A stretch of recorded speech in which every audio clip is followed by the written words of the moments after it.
Okay friends. So సమర్కండ్‌లో second most important location అయిన Amir తొమేర్ టోంబ్స్ దగ్గరకొచ్చేసాం. ఇక్కడ చూసుకుంటే మీకు అక్కడ క్లియర్ కనిపిస్తుంది. ఇదే ఆమేర్ తొమేర్ టోంబ్స్ అనమాట. ఈ ఆమేర్ తైమూర్ టోంబ్‌లోకి ఎళ్ళడంతోటే సేమ్ స్ట్రక్చర్ మనం ఇంతకుముందు మద్రాసాలో చూసుకున్నాం కదా! అదే స్ట్రక్చర్‌తో కట్టారు చూడండి. Exact same. ఇది మెయిన్ ఎంట్రన్స్ అనమాట. సో దీని లోపలికి ఆమేర్ తైమూర్ టోంబ్స్ లోపలికెళ్తున్నాము. రూమ్స్ ఎలా ఉండేవనేది చూసుకుందాం. ఇక్కడ చూసుకుంటే మొత్తం ఆమీర్ తైమూర్ యొక్క ఫ్యామిలీ ట్రీ మొత్తం ఒక్కొక్కరి పేర్లు అన్నీ రాశారనమాట. 1336 నుంచి 1370 నుంచి 1405 వరకు. తాజ్‌మహల్‌లో ఏదైతే మనకి ముంతాజ్ యొక్క గ్రేవ్ అనేది చూసుకున్నామో, సో ఇక్కడ ఆయన యొక్క గ్రేవ్ అనేది చూసుకోవచ్చు. సో మనం ఆమీర్ తొమీర్ యొక్క గ్రేవ్ చూసుకుందాం.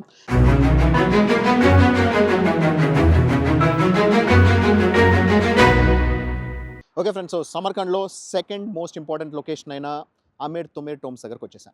సో ఈ ఆమేర్ తొమేర్ టోంబ్స్ అనేది టోంబ్స్ అంటే తెలిసిందే కదా! సో వాళ్ళు చనిపోయిన తర్వాత వాళ్ళని ఎక్కడైతే పూడ్చిపెడతారో ఆ స్థలాన్ని టోంబ్స్ అంటారు. సో అయితే ఒకప్పుడు రాజుల కాలంలో ఎలా ఉండేదంటే మనకి జస్ట్ లైక్ ఈజిప్ట్‌లో వాళ్ళు ఎలా అయితే వాళ్ళు పిరమిడ్స్ స్ట్రక్చర్ బిల్డ్ చేసుకునేవాళ్ళో, ఈ వీళ్ళ సమయంలో గూడా వీళ్ళే టోంబ్స్ బిల్డ్ చేసుకునేవాళ్ళు. సో వాళ్ళ యొక్క సమాధిని వాళ్ళే బిల్డ్ చేసుకునేవాళ్ళు. ఇక్కడ చూసుకుంటే మీకు అక్కడ క్లియర్ కనిపిస్తుంది. ఇదే ఆమీర్ తొమేర్ టోంబ్స్ అనమాట. సో ఆమీర్ తొమేర్ టోంబ్స్‌ని వీటిని వీళ్ళు మోజ్లిన్ అని పిలుస్తారనమాట. సో ఈ మోజ్లిన్‌కి మామూలుగా మనకి ఈ మోజ్లిన్‌లో కూడా మనకి ఇక్కడ ఒక టోంబ్ షేప్‌లో మనకి ఇక్కడ పైన ఒక డోమ్ అనేది కనిపిస్తుంది. ఆ డోమ్‌కి మాస్క్‌కుండే డోమ్‌కుండే డిఫరెన్స్ ఏంటి అనంటే మాస్క్‌కేమో ఫ్లాట్‌గా ఉంటదంట డోము. దీనికేమో మీకు నంబర్ ఆఫ్ లైన్స్ ఉన్నాయి. ఆ నంబర్ ఆఫ్ లైన్స్ కౌంట్ చేస్తే 64 లైన్స్ వస్తాయి. ఆ 64 లైన్స్ రిప్రజెంటేషన్ ఏంటి అనంటే ఇస్లాం మత ప్రవక్త అయిన మహమ్మద్ ఆయన పెరిగింది 63 సంవత్సరాలు. అయితే ఇక్కడ 64 లైన్స్ ఉన్నాయి. అది ఎందుకు అనంటే 63 సంవత్సరాలు ఆయన బ్రతికినా సరే, సో తల్లి కడుపులో కూడా 9 నెలల పాటు బతుకుతారు. సో బిడ్డ 9 నెలల పాటు బతుకుతుంది కాబట్టి వీళ్ళ ఇస్లాం లెక్క ప్రకారం 63 సంవత్సరాలు బ్రతికినా సరే 64 కింద కౌంట్ చేసుకొని ఆయన 64 సంవత్సరాలు బ్రతికినట్టు కౌంట్ చేసుకొని 64 లైన్స్ అనేది గీస్తారంట. సో ఇది దీని యొక్క స్పెషాలిటీ. ఇలా మల్టిపుల్ లైన్స్ అనేది. ఇప్పుడు మనకి ఏదైతే కనిపిస్తుందో అక్కడ ఓన్లీ టోమ్ మాత్రమే కనిపిస్తుంది. సో అండ్ 2 మనకి 2 పిల్లర్స్ కనిపిస్తున్నాయి. సో ఈ ఒరిజినల్ పిల్లర్ స్ట్రక్చర్ అనేది ఇప్పుడు అరౌండ్ 28-30 ఫీట్ ఉంది. దాని ఒరిజినల్ పిల్లర్ అనేది ఆల్మోస్ట్ డబుల్ ఉండేదంట. అండ్ 4 పిల్లర్స్ ఉండేవి. సో ఆ 4 పిల్లర్స్ ఎక్కడెక్కడ అంటే అక్కడ 2 కాకుండా ఇప్పుడు ఇక్కడ సమర్ఖండ్ అని రాసుందా? ఈ సమర్ఖండ్ అని రాసున్న దగ్గర ఇక్కడ ఒక పిల్లరు, అక్కడ ఒక పిల్లర్. మొత్తం ఓవరాల్‌గా 4 పిల్లర్స్ ఉండేవి. అండ్ హ్యూజ్ హైట్‌లో ఉండేవి. అయితే ఇవి ఎందుకు వాడేవాళ్ళు అనంటే ఇప్పుడు ఇక్కడ యాక్చువల్‌గా ఇది మనకు మధ్యలో ఒకటి మాత్రమే కనిపిస్తుంది. ఇటు పక్కన హోటల్ ఉండేది. అటు పక్కన ఒక మద్రాసా కమ్ మాస్క్ ఉండేది. ఇవన్నీ ఎవరు డిస్ట్రాయ్ చేశారంటే ఎప్పుడైతే ఇది రష్యన్ ఎంపైర్‌లోకెళ్ళిందో యూఎస్ఎస్ఆర్ వాళ్ళకి ఎలాంటి మతం అనేది వాళ్ళు ఫాలో అవ్వరు కాబట్టి ఇవన్నీ డిస్ట్రాయ్ చేశారు. కేవలం మధ్యలోది మాత్రమే ఆగిపోయింది. అది కూడా సగం పిల్లర్‌లు కట్ చేసేసారు. యాక్చువల్‌గా ఈ పిల్లర్స్ ఏంటంటే ఇది సిల్క్ రూట్‌లో. సో మనము పోర్చుగల్‌లో ఉన్నప్పుడు తెలుసుకున్నాం కదా! ఇదంతా కూడా సిల్క్ రూట్ అని చెప్పేసని. సో పోర్చుగల్ నుంచి ఇండియా దాకా వాళ్ళు రూట్ ఏసుకున్నారు. దాంట్లో ఇది సెంటర్‌లో వస్తుందనమాట. సెంట్రల్ ఏషియన్ భాగంలో సెంటర్‌లో వస్తుంది కాబట్టి సో ఎవరైతే వోయేజర్స్ వస్తారో వచ్చిపోయే వాళ్ళకి యూరోప్ నుంచి మనకి ఇటు ఒకవైపు చైనా ఉంది, ఇంకోవైపు ఇండియా ఉంది, ఇంకోవైపు యూఏఈ ఉంది, అరబ్ ఉంది. సో ఇలా అన్ని కంట్రీస్‌కి సెంటర్‌లో ఉండేదనమాట. సో ఇక్కడ ఒక హోటల్ కట్టి సో ఇక్కడ దీంట్లో స్టే చేసేవాళ్ళనమాట. ఇక్కడ స్టే చేయడానికి అవకాశంగా ఉండేది. ఈ పెద్ద పెద్ద పిల్లర్స్‌లో పైన వాళ్ళు లైట్ వెలిగించేవాళ్ళంట. సో ఆ దీపాల్ని చూసి సో క్యామెల్స్ పైన నార్మల్‌గా వచ్చేవాళ్ళు అందరికీ కూడా రావడానికి ఈజీగా కనిపించడం కోసం, దారి కనిపించడం కోసం అలా కట్టారంట. సో ఇది one of the most central locations అనమాట. సెంట్రల్ ఏషియాలోనే మోస్ట్ సెంట్రల్ లొకేషన్ ఇది. సో ఈ స్పాట్ చూసుకొని అమీర్ తైమూర్ తనకి కావాల్సింది ఇక్కడ టోమ్‌ని తనని కట్టుకోవడం జరిగిందనమాట. సో ఆయన 1405లో ఆయన చనిపోవడం జరిగింది. 1404లో కంప్లీట్ అయింది. 1384 నుంచి 1404 దాదాపు 20 ఇయర్స్ పాటు ఇది మొత్తం కన్‌స్ట్రక్షన్ చేశారు. లోపలికెళ్తే మనకి ఇది అంతకుముందు ఒరిజినల్ ప్లాన్ ఎలా ఉంది, ఆమీర్ తైమూర్ యొక్క ఫ్యామిలీ క్లాన్, సో వాళ్ళ యొక్క మొత్తం కంప్లీట్ ఫ్యామిలీ క్లాన్ అనేది కూడా మనం లోపల చూసుకోవచ్చు. లోపలికెళ్ళి విల్ ఎక్స్‌ప్లోర్ దట్. ఈ ఆమీర్ తైమూర్ టోంబ్‌లోకి ఎళ్ళడంతోటే సేమ్ స్ట్రక్చర్ మనం ఇంతకుముందు మద్రాసాలో చూసుకున్నాం కదా! అదే స్ట్రక్చర్‌తో కట్టారు చూడండి. Exact same. దీనంతా కూడా టెర్రకోటా స్ట్రక్చర్ అంటారనమాట. అలాగే ఉంది. ఇక్కడ నుంచి అమీర్ తైమూర్ టోంబ్‌లోకి వెళ్ళడానికి ముందు మనకి ఇక్కడ ఒక టికెట్ ఆఫీస్ ఉంది. సో 40,000 తీసుకుంటున్నారు. 40,000 సోమ్ అంటే మన లెక్క ప్రకారం రూ. 250 అనమాట. సో అటువైపు చూసుకుంటే మనకి మెయిన్ ఎంట్రన్స్ ఉంది. సో ఆ మెయిన్ ఎంట్రన్స్‌లో చూసుకుంటే ఇంతకుముందు మనం రేగిస్తాన్ స్క్వేర్‌లో మనం ఏదైతే చూసామో టెర్రకోటా స్ట్రక్చర్, సేమ్ స్ట్రక్చర్ పైన కూడా కనిపిస్తుంది చూడండి.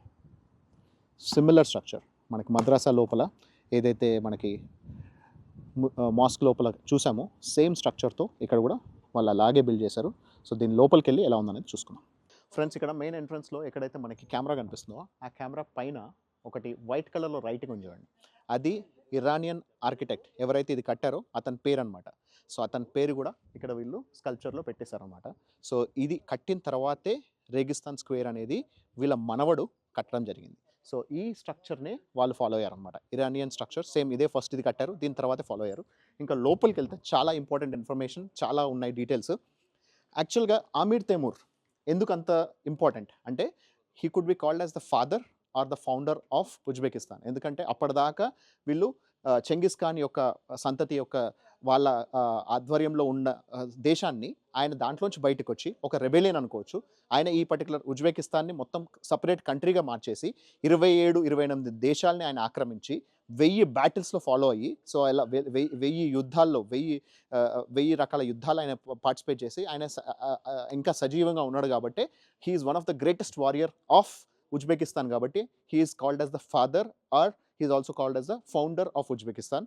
అందుకే అమీర్ తైమూర్కి ఇంత స్పెషాలిటీ, ఇంత ఇంపార్టెన్స్. అండ్ ఇక్కడికి వచ్చిన తర్వాత ఇక్కడ చూసుకుంటే ఆయన ఆమీర్ తైమూర్ ప్యాలెస్ అనేది ఉండేది ఇక్కడే సమర్ఖండ్లో ఉండేది. ఈ సమర్ఖండ్లో ఉన్న ప్యాలెస్లో అది డిస్ట్రాయ్ అయిపోయిన తర్వాత ఆయన యొక్క రాజపీఠం మాత్రం దొరికిందంట. ఇది ఆయన రాజపీఠం.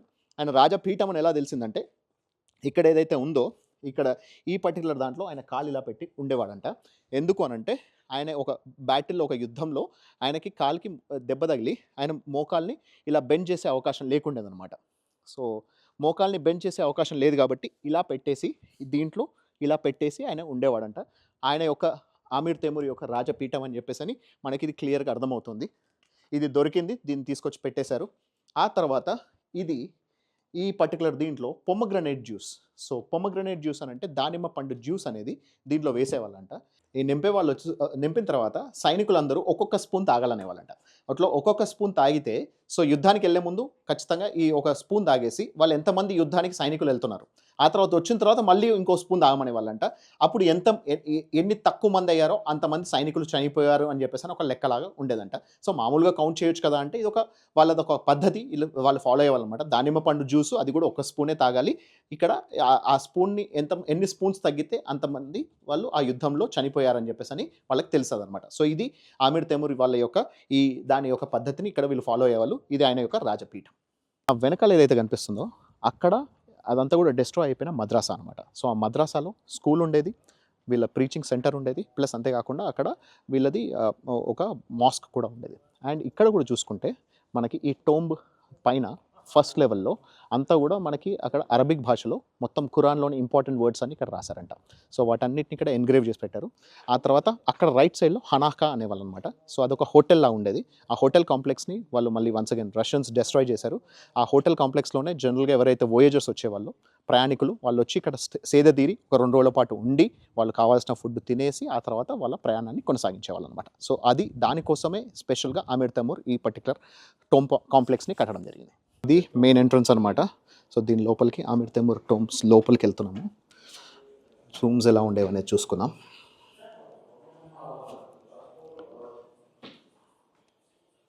ఆమీర్ తైమూర్ 1336 నుంచి 1405 వరకు 69 సంవత్సరాలు బ్రతికారు. ఆయన యొక్క ఫోటో బయట కూడా ఉంది. ఇక్కడ మళ్ళీ అన్ని షాప్స్ ఉన్నాయి. కంప్లీట్లీ ఎక్కడ చూసినా అన్ని టూరిస్టిక్ కింద మార్చేశారు కాబట్టి షాప్స్ ఉన్నాయి. ఆమీర్ తైమూర్ ఎంపైర్ ఎలా ఉందనేది ఇక్కడ చూసుకోవచ్చు. ఆయనే సామ్రాజ్యాన్ని ఎంతవరకు విస్తరించాడు అనేది మనకు క్లియర్గా అనిపిస్తుంది. సమర్ఖండ్ ఇప్పుడు ఎక్కడైతే ఉన్నామో ఆయన యొక్క మెయిన్ క్యాపిటల్ సిటీ అనమాట. ఆమీర్ తైమూర్ యొక్క సామ్రాజ్యాన్ని చూసుకుంటే ఢిల్లీ నుంచి అక్కడ ఇస్తాంబుల్ టర్కీ వరకు, సో మన హిందుస్థాన్ నుంచి టర్కీ వరకు ఆయన సామ్రాజ్యం అనేది విస్తరించబడింది అనమాట. ఒకప్పుడు ఆమీర్ తైమూర్ దవ్లాతి, ఆమీర్ తైమూర్స్ ఎంపైర్ అని చెప్పేసి అని ఇక్కడ వాళ్ళు ఫోటో పెట్టడం జరిగింది. ఎంత హ్యూజ్ సామ్రాజ్యాన్ని ఆయన పాలించాడు చూడండి. Samarkand was the capital city. ఇక్కడ చూసుకుంటే మొత్తం ఆమీర్ తైమూర్ యొక్క ఫ్యామిలీ ట్రీ మొత్తం ఒక్కొక్కరి పేర్లు అన్నీ రాశారనమాట. 1336 నుంచి 1370 నుంచి 1405 వరకు ఆయన యొక్క ఫ్యామిలీ ట్రీని ఎంత క్లియర్గా రాశారు చూడండి. ఒక్కొక్కరు ఉమర్ షాయి అని, మిరోన్ షా అని, షారూఖ్ అని అన్ని ప్రతి ఒక్కటి కంప్లీట్ వాళ్ళ ఫ్యామిలీ ట్రీ అనేది ఇక్కడ పెట్టడం జరిగింది. 18th century వరకు కూడా ఎవరెవరైతే పాలించారో వాళ్ళందరి పేర్లు కూడా ఇక్కడ వీళ్ళు పొందుపరిచారు. తాజ్మహల్లో ఏదైతే మనకి ముంతాజ్ యొక్క గ్రేవ్ అనేది చూసుకున్నామో, సో ఇక్కడ ఆయన యొక్క గ్రేవ్ అనేది చూసుకోవచ్చు. సో మనం ఆమిర్ తొమిర్ యొక్క గ్రేవ్ చూసుకుందాం. సో దీనికి స్పెషల్గా కట్టారనమాట. సో ఇదంతా కూడా, ఈ టోమ్స్ అంతా కూడా ఆమిర్ తైమూరే సొంతంగా కట్టించుకున్నాడు. సో ఇక్కడ కింద కనబడేదంతా నార్మల్ మార్బుల్, అండ్ ఇక్కడ మనకి సైడ్ కనబడేది ఆనిక్స్ అనమాట. సో ఈ ఆనిక్స్ ఏంటంటే మనము లైట్ వేస్తే మెరుస్తుంది. సో ఇదొక స్పెషల్ మార్బుల్.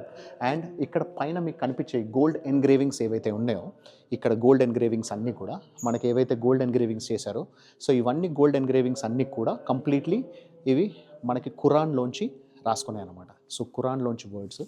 అండ్ అంతేకాకుండా వీటిలో కూడా మనకి ఇవన్నీ కూడా ఒక స్పెషల్ పేపర్ దొరుకుతుందంట పైన మనకి ఏవైతే కనిపిస్తున్నాయో. సో ఇవన్నీ కూడా స్పెషల్ పేపర్తో చేశారు అవన్నీ. అంతేకాకుండా అక్కడ మనకి ఈ అన్నీ కూడా ఈ స్ట్రక్చర్ ఇలా పెట్టడానికి కారణం ఏంటి అని అంటే, సో వాయిస్ అనేది రిఫ్లెక్షన్ కోసం అనమాట. వాయిస్ రిఫ్లెక్షన్ అవ్వడం కోసం ఆ పర్టికులర్ దాన్ని వాళ్ళు బిల్డ్ చేయడం జరిగింది. అండ్ ఇక్కడ ఈ స్క్వేర్స్లో చూసుకుంటే కూడా మనకి ఈ స్క్వేర్స్లో కూడా వాటిలో కూడా అల్లా అండ్ మొహమ్మద్ అని చెప్పేసి అని అలా కనిపించేలాగా వాటిలో ఆ స్క్వేర్స్లో కూడా వాళ్ళు గీయడం అనేది జరిగిందనమాట. సో ఇది దీని యొక్క స్పెషాలిటీ. సో ఇదంతా కూడా ఆమిర్ తైమూరే ఫస్ట్ దగ్గరుండి కట్టించుకున్నాడు అనమాట. దాని తర్వాత ఇక్కడ చూసుకుంటే ఆమిర్ తైమూర్ యొక్క గురువు, ఆయన యొక్క గ్రేవ్ ఫస్ట్ ఇక్కడ కట్టారు. ఆమిర్ తైమూర్ యొక్క గురువు గ్రేవ్ పాదాల దగ్గర ఆయన గ్రేవ్ పెట్టాలని చెప్పేసి అన్నాడు. అందుకని మధ్యలో ఆమిర్ తైమూర్ది ఉంది.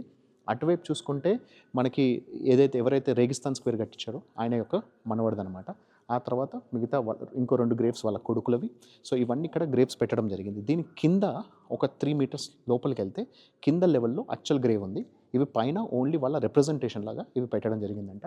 అండ్ పైన కూడా డోమ్ చూసుకుంటే దీంట్లో మనకి రిఫ్లెక్షన్ ఏం లేదు.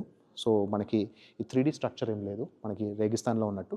ఇక్కడ నార్మల్ డోమ్లానే కనిపిస్తుంది. కానీ దీని స్పెషాలిటీ ఏంటి అని అంటే, ఈ మోజ్లిన్ లోపల సో ఒక లెవెల్ అనమాట. ఇది ఒక ఫస్ట్ లెవెల్ ఆఫ్ డోమ్. దీని తర్వాత ఒక 10 meters మనకి వ్యాక్యూమ్ ఇచ్చి ఆ తర్వాత పైన లెవెల్లో మళ్ళీ ఇంకో ఎక్స్ట్రా డోమ్ అనేది కట్టారంట. సో అలా 2 levelsలో కట్టడం వల్ల సో ఇక్కడ మనకి అయితే extreme hot and extreme cold temperatures ఉంటాయి కాబట్టి రెండింటిని మేనేజ్ చేయడం కోసం ఇలా ఒక డోమ్ కట్టుకొని ఆ తర్వాత వ్యాక్యూమ్ వదిలేసి ఆ తర్వాత మళ్ళీ పైన ఇంకో డోమ్ కట్టారంట. సో సమ్మర్ టైంలోనైనా సరే వింటర్ టైంలోనైనా సరే వీళ్ళకి ఒక ఈవెన్ టెంపరేచర్ ఉండేలాగా మోజ్లిం లోపల సో ఇక్కడ అలా వాళ్ళు కట్టుకున్నారు అనమాట. ఈ టోమ్ని వీళ్ళు మోజ్లిం అని చెప్పేసి అని పిలుస్తారు. సో ఇది దీని యొక్క స్పెషాలిటీ, ఇది దీని యొక్క ఇన్ఫర్మేషన్. సో ఏన్షియంట్ సమర్కండ్ ఇప్పుడు అక్కడ కనిపిస్తుంది చూడండి. సో మనకు అక్కడ ఏవైతే ఇసుక దిబ్బల్లా కనిపిస్తున్నాయో ఇదంతా కూడా ఏన్షియంట్ సమర్కండ్. సో 2750 సంవత్సరాలు అఫ్రోషియాబీ ఎంపైర్ ఎప్పుడైతే ఉండేదో ఆ అఫ్రోషియాబీ ఎంపైర్ దాని యొక్క గుర్తులన్నీ అలాగే ఉంచేశారు. అప్పటి శిథిలావస్థలో ఉన్న ఆ పర్టికులర్ గోడలు అనేది కూడా అలాగే ఉంచేశారు. సో ఆ ఏన్షియంట్నెస్ అలాగే కనబడడం కోసం అలాగే ఉంచేశారు. దాని వయసు చూసుకుంటే ఆ గోడల వయసు 2750 సంవత్సరాలు. సో అంత ఏన్షియంట్ సమర్కండ్ అది. ఆ గోడల పైన నుంచే ఇక్కడికి వస్తే మొట్టమొదటి మాస్క్ ఆఫ్ సమర్కండ్. సో ఈ సమర్కండ్ మొత్తంలోనే మొట్టమొదటి మాస్క్ ఇక్కడ కట్టారు. ఇది 10th century కట్టారనమాట. సో అరబ్స్ ఎప్పుడైతే 7th century వచ్చారో వాళ్ళు కట్టిన మొట్టమొదటి మాస్క్ ఇది. దాని తర్వాతే ఇప్పుడు ఆ మాస్క్లో స్పెషాలిటీ ఏంటి అని అంటే, ఉజ్బెకిస్తాన్ యొక్క మొట్టమొదటి ప్రెసిడెంట్ సో కరీం ఇస్లాం యొక్క గ్రేవ్ అనేది దీంట్లో పెట్టడం జరిగింది. ఆయన 1991 నుంచి 2016 వరకు దాదాపు 25 సంవత్సరాల పాటు ఆయన పాలించారనమాట. ఇస్లాం కరీం యొక్క గ్రేవ్ కూడా దీంట్లోనే పెట్టారంట. So this was the first ever mosque built by the Arabs in Samarkand. And దాని తర్వాత ఒక 4 centuries తర్వాత ఆమిర్ తైమూర్ వచ్చారు. సో ఆమిర్ తైమూర్ ఉజ్బెకిస్తాన్కి ఆయన ఒక ఎంపైర్కి ఒక పేరుని తీసుకొచ్చారు. ఆ తర్వాత ఉజ్బెకిస్తాన్ మళ్ళీ వన్స్ అగైన్ వాళ్ళ పిల్లలు చూసాం కదా రకరకాల యుద్ధాలు, ఆ తర్వాత ఒకరికొకరు అంతర్యుద్ధాలు అంతర్కలహాలు ఇవన్నీ చేసుకుని ఆ తర్వాత ఫైనలీ USSRలోకి వాళ్ళు జాయిన్ అయ్యారు. ఆ తర్వాత సోవియట్ రష్యాలోంచి ఫైనలీ 91లో ఇండిపెండెన్స్ వచ్చింది. 91లో ఇండిపెండెన్స్ వచ్చిన తర్వాత ఇస్లాం కరీం ఆయన ప్రెసిడెంట్ అయ్యారు. ఆయన ప్రెసిడెంట్ యొక్క గ్రేవ్ అనేది కూడా ఇక్కడ ఉంది. So this completes the whole history and story of entire Uzbekistan and Samarkand. So ఓవరాల్గా నేను కంప్లీట్ డిస్క్రిప్టివ్ ఇన్ఫర్మేషన్ అనేది ఇవ్వడం జరిగింది. ఎందుకంటే మనకి ఇక్కడ దొరికిన గైడ్ చాలా బాగా ఇన్ఫర్మేషన్ ఇచ్చారు. ఆ ఇన్ఫర్మేషన్ అంతా నేను మీకు షేర్ చేశాను. సో మీకు ఎలా అనిపించింది అనేది కమెంట్స్లో తెలియజేయండి. ఒకవేళ బోరింగ్ ఉండేటైతే చెప్పండి, లేదా డిస్క్రిప్టివ్గా ఉండేటైతే చెప్పండి, అది ఇన్ఫర్మేటివ్గా ఉండేటైతే కూడా చెప్పండి. ఏదైనా సరే నాకు కమెంట్స్లో తెలియజేయండి. ఉన్నా మరి, this is RK signing off. Take care, bye.